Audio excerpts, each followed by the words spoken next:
નમસ્કાર દર્શક મિત્રો, મિરર ઓફ ધી વર્લ્ડ ન્યૂઝમાં આપ સૌનું હાર્દિક સ્વાગત છે।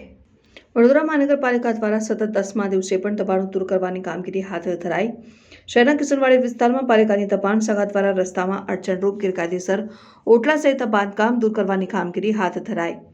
વડોદરા શહેરના પૂર્વ નગરસેવકના એકના એક પુત્રની કરપીણ હત્યા બાદ વડોદરાનું સ્થાનિક પ્રશાસનને પોલીસ સફાળું જાગ્યું છે અને છેલ્લા 9 દિવસથી શહેરના વિવિધ વિસ્તારોમાં ગેરકાયદે દબાણો જેમાં લારીઓ, શેડ્સ, ઓટલા સહિતના બાંધકામોને દૂર કરવાની કામગીરી હાથ ધરાઈ।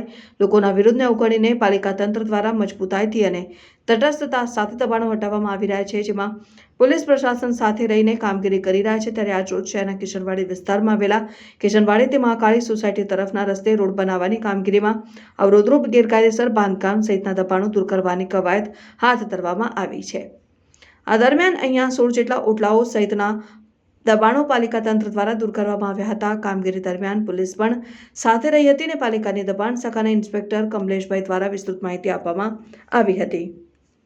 રોડ કિશનવાડી મહાકાળી સોસાયટી તરફ જતો રસ્તો રોડ બનાવવાની કામગીરી હતી, જેમાં નડતરરૂપ ઓટલા તોડવાની કામગીરી હાલ ચાલુ છે। આશરે 15 થી 16 ઓટલા તોડવાની કામગીરી ચાલુ છે। હું એક્રોચમેન્ટ ઇન્સ્પેક્ટર કમલેશ સૈદાને।